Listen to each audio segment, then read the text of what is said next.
It doesn't matter what they say about it. They're just, well, this is my opinion of it. Well, the New World Order has a different opinion. So what makes you right and makes them wrong? And this leads down to a question that I've asked them, and I have given the atheist all the benefit of the doubt. I have never had a logical answer to this at all. The only answers I've been given are based on circular reasoning, they're based on opinion, and based on, oh, this is just how I feel about the situation. There's nothing solidified in their argumentation here. I asked this question, and I've asked it in, I asked the same question when I did the reviews to Tom Mullen's book too. On assuming there is no God, let's just assume for the sake of argument there is no God. On what authority do you justify that your cause is right and the New World Order's cause is wrong, or Obama's cause is wrong, or anyone else that you claim is your enemy, like the Federal Reserve, anybody else? Why are you right and they're wrong? I've never had a logical, non-circular answer to this question, because man has no ability to make an absolute standard. The only absolute standard man will ever determine is that man can never determine an absolute. That's the bottom line. The only absolute truth that we have is God the Father. And He gives us through His Word the one and only way to achieve liberty. Now, the problem, again, is not with Congress, it's not with Senate, it's not with your governor, it's not with your mayor, it's not in all these different places. The problem is in the hearts of mankind have become so corrupt that their morality ends up being based off of material things that wither and fade. That's the problem. Even though there's a lot of people watching this who may not understand that yet, I am going to make videos in the future to that effect, and I will reference back to this one. But I wanted to make this initial video showing that even when you try to describe what moral is, what right is, you can give all the explanations for it you want, but they still come from your own opinion. And if another man disagrees with you, who's right and who's wrong? Well, it has to come down to that they just fight and battle and see, and if I kill the other one, well, then I'm right. That's exactly the way they see this kind of thing, and that's ridiculous. Just because, let's take Hitler for example. Most people know that, what happened to the Jews and what Hitler did, killing 6 million Jews. Okay, well, a lot of countries came in to stop him from doing these things, okay? And I realize there's a whole other dark history here we're not even discussing on here. Let's just skip past that and take the basic history, for example. A lot of countries came in to stop him, okay? Now, who was right and who was wrong? Was Hitler wrong in these things?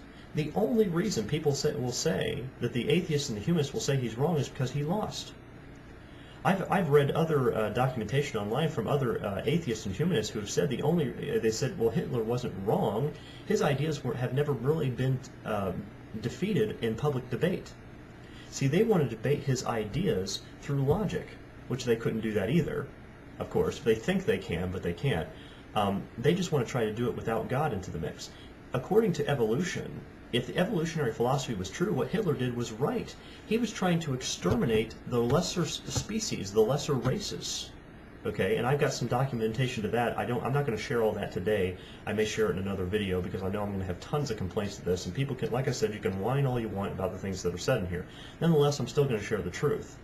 And nonetheless, people cannot justify anything. You don't have a definition. You don't have any way to justify justice or moral or law or right, wrong, good, bad, evil. None of this is able to be justified. And you can't explain any of it without a creator. That's the only way you can explain it. Upon bare presentation to the mind, which the founders claimed was self-evident in our Declaration of Independence, there is a creator. He created man equal, and they were endowed by rights by their creator. Okay?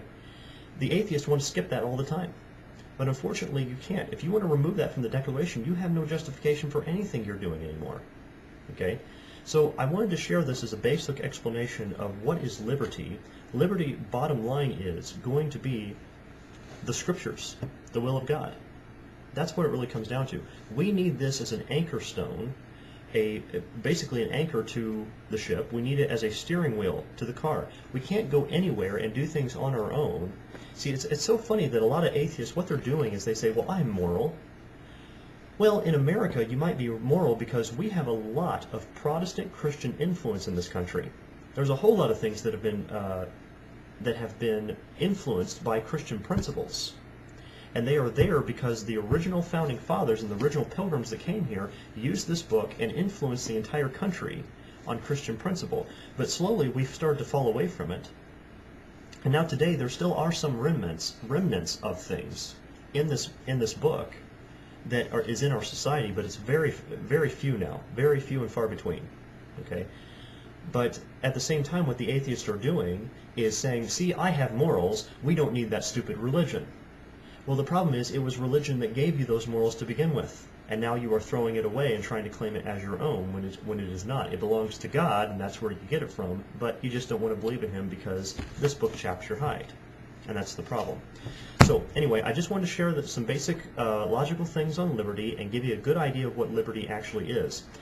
To take this a step further, there's an awful lot of people that are fighting, they claim that they're fighting for liberty, and they are absolutely not. Like I said, Break the Matrix is one of those websites where they claim they're fighting for liberty, but they're not. The Ohio Freedom Alliance, you can check out their website. That's another group that claims they're fighting for liberty, but they're actually not.